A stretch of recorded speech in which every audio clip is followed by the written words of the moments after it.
there's a decent chance that this video will end up being half an hour long. Hey guys, it's Libby, and today I am doing, I guess we're gonna call it a riff on Wintersong by S.J. Jones, aka the freaking Labyrinth retelling. I am slightly embarrassed that A, I read this, and B, that I had so many thoughts about it. Although I should not be surprised because I also have so many thoughts about the movie Labyrinth. I feel like most people who like that movie like it despite the fact that they do not think it is actually very good. I like that movie because I think it is very good. I don't think the writers intended this, but it is actually like an elaborate exploration of Jungian psychology. If you ever want to talk about that movie for like 3 hours, I am so here for that. I will use the term Electra complex a lot. Also, did you know that the script for Labyrinth was written by Terry Jones of Monty Python? What if like all of the Monty Python sketches are actually taking place in the same universe as Labyrinth? So anyway, I said that this was a riff as opposed to a review. And by that I mean I'm going to use Wintersong as my jumping off point to talk about various other things, because this book made me think a lot of thoughts about like media, because it is a book that is inspired. It is a book which is like a piece of media inspired by media, commenting on media. So, wow. But I do first, second, third, whichever we're on now, want to mention that this book is not really actually a Labyrinth retelling. It is drawing on the same folklore as Labyrinth was like maybe kind of inspired by, in that it's based on the German folkloric figure of Der Erlkönig, or the Elf King, who is sort of a combination of a pagan forest god and the bogeyman that people use to like threaten their children with to get them to be good. I'm certain that there is a religious studies paper in there somewhere. It really feels like Ms. J. Jones wrote this not with the movie Labyrinth in mind, and then when she gave it to her publishers, they read this and they're like, hey, this sounds kind of like Labyrinth. Can we market this as a Labyrinth retelling? Could we like describe this place as an oubliette maybe? And she's like, I mean, I guess so. I'm like, cool. So in this scene when our heroine is being chased by monsters, could the monsters like be made of hands? And like, how does that work? They're just people, and like they could be talking to her themselves, but instead they're just using their hands. Be like, ooh, I will never be as cool as the people who did the hand stuff with the eyeballs and the mouths in the movie Labyrinth. So that element is like quite disappointingly shoehorned, and really it would have been better if this book could have just been its own thing. Anyway, I started reading this because I saw the review that Sam from Thoughts on Tomes did, and I often, like when I see reviews, will like start reading. If there's an Amazon preview, I'll read like the first couple pages just to be better informed about what the reviewer is talking about, and sometimes if they are complaining about the style, or if they say they really like the style of the writing, I can at least get a taste to see if I agree on that point, and then therefore if I will agree on some of the other points that the reviewer is making. So I watched Sam's review, and then I started reading the first couple pages, and then I started hate reading it. Pretty much because the author does historical costumes so wrong. So our heroine has this younger sister who's super like stylish and fashionable and flirtatious, and she is wearing this sleeveless dress, which is, quote, the latest fashion from Paris. This is set in like, they're not actually, I don't think Napoleon gets mentioned, so it's probably, I don't know, I guess they're just not focusing on the Napoleonic events, but it's set in Germany at the beginning of the 19th century. Sleeveless dresses were worn, like it's not impossible, but unless you are like the most fashion forward woman in revolutionary Paris you are wearing sleeves on your dresses. And this is set in like Germany in December. Her arms are going to freeze off. Why is she wearing a sleeveless dress? I don't believe this. I'm not buying it. So I was reading this like with hate in my heart, waiting for another incorrect, historically inaccurate reference to clothing to be made. I'm very passionate about historical clothing, and nothing triggers me like authors getting it wrong. Dear authors, I will beta read your stories to make sure that you do the clothes right. So I'm going along reading it, and the preview is actually pretty long. I got 50 pages in. I can't remember if I was reading on Amazon or on the Google Books preview, but I sort of got to the end of the preview, and then I was like, I gotta keep going, click that buy button. Oh, Kindle, you suck all of the money out of America. And so I'm going along, and I'm skimming, so like if I feel like I know what direction a scene's going to go in, I'll sort of skip over it. And if something's just boring, I skip over it. So there were some things that were not fully explained, which I'm not going to point out as inconsistencies because it's probably just my fault for not actually reading the book. So I'm skimming along, and it feels like we're getting to the end. And I'm like, okay, I'll get to the end. That's fine. I'm only like 45% of the way through though. I'm like, how is this happening? Like, we're coming to the end. This is the endy stuff. So everything sort of wraps up, and I was like, okay, I did that. And then there's like half of the book still to go. And so I started reading that, and it blew my mind. Not necessarily in a good way, but like kind of in a good way. I should probably tell you about the plot first. So I told you it's set in like 19th century Germany. Our main character is a 19-year-old named Liesel in the first half of the book, and then in the second half of the book her name is Elisabeth. Liesel is short for Elisabeth. At first I was like, that is an odd nickname you've come up with there, Germans, but then I realized that my real name is Elizabeth, and I go by Libby, so I'm not really in a place to judge. So Liesel and her family, they're not living in poverty, but they are working class, but they hope to be sort of dragged out of this because Liesel's younger brother, Josef, is a violin prodigy. And Liesel is herself also like a really brilliant composer, but she's not really allowed to express her talents because she's a woman, and women do not write music. You're adorable.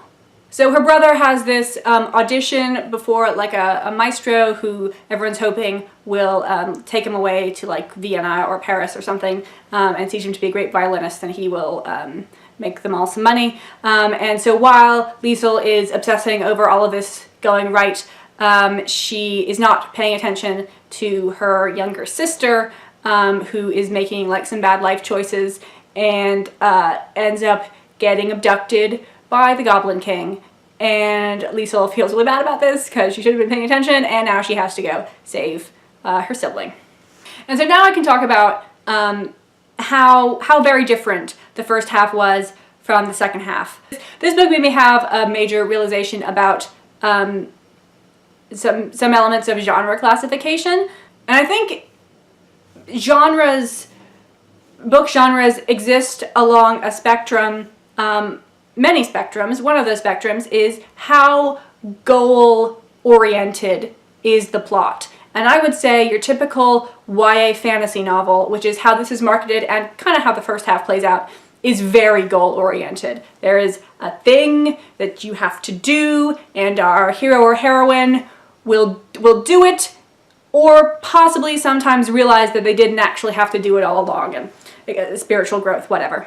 So the first half of Wintersong is a YA fantasy adventure with a clearly defined task that needs to be completed. The second half, while it is still definitely fantastical, it is way more adult literary fiction than YA fantasy adventure. One, because there's a lot of sex. And it's not as explicit as it is possible to be, but it is definitely not fade to black. And I'm pretty sure in YA, you have to fade to black. And the sex is also like a key element of the plot. But the main difference is that it stops being goal-oriented at all. It's much more like Rebecca, which is my favorite book of all time, where like stuff just sort of happens. It's just about this person's day-to-day life. Liesl has a more interesting than normal everyday life, but just sort of about the things that happen to her and what she thinks about them. It becomes very internal. And the reason that I found this so entrancing, I will have to explain via analogy, and unfortunately it's an analogy that some of you won't understand. The movie being John Malkovich. If you have seen it, you will understand exactly what I'm saying, and if you've never seen it, you cannot possibly understand. So go watch Being John Malkovich. But everybody I've spoken to has exactly the same reaction to that movie. And they're like, I don't know if I liked it, and I don't really know if it was good, but it was so different than anything else I've ever experienced that there was kind of an enjoyment just to the novelty. Because the plot of Being John Malkovich is just like, what even is that? Like, I don't know how to evaluate how well this piece of media is achieving its goals, because I have never seen or even imagined anyone trying to achieve those particular goals before. And that's what's happening in the second half of Wintersong. It is just a totally different thing to almost anything else that I have experienced. There was one comparison that came to mind though. It's pretty niche, and that is Chrétien de Troyes. If there's any other Chrétien de Troyes fans out there, oh my god, let me know in the comments. So Chrétien de Troyes, I'll spell that for you, was a writer in, I believe it was 12th, although possibly 13th century France. He is most famous for his 4 Arthurian romances, and that is what the second half of Wintersong reminded me of most. It's like the first half had some of that typical YA angst, but then in the second half, like, they move so far away from the angst that they like loop around and start approaching it from the other side, which apparently is the form of a medieval courtly romance. I didn't know that, but this book made that very clear to me. I should probably mention that I almost certainly had a different experience of this book than anybody else, because since Liesl is a composer, they talk a lot about music, and so sometimes they mention a piece of classical music and I'd be like, oh, I should go listen to that to better understand the story. And then this piece wasn't actually mentioned in the story, but I couldn't get Schubert's Ave Maria out of my head, so from 60% of the way through the book to 80% of the way through the book, I was listening to Schubert's Ave Maria on repeat, and that is a beautiful piece of music which really just makes everything better. And because I was listening to this and kind of a tenth of my brain was paying attention to that, the sort of movie of the book that was playing out in my head was a bit more montagey than usual. Like, the individual events of the plot lost emphasis and it became a more sort of broad mood impression based story. So that may be where I got my enjoyment from. So if you do want to read this book, spend most of it listening to Schubert's Ave Maria. You will not regret it. So yeah, I'm not totally sure how much I actually enjoyed this book. There were definitely things that were well done, although of course the stuff about the costuming at the beginning was so bad. May I just loop around back to that briefly for a second? S.J. Jones does commit the cardinal sin of writing about historical costume in books, and that is to have the heroine complain about her corset. as someone who has worn corsets for hours on end, I'm really sick of them being portrayed as uncomfortable and like a tool of the patriarchy and whatnot. This book, like, kind of maybe almost gets a pass because Liesl complains about her corset being uncomfortable when she's actually wearing like stays from the mid 18th century, which looks like this. She, as an early 19th century woman, would have been wearing something that looks more like this.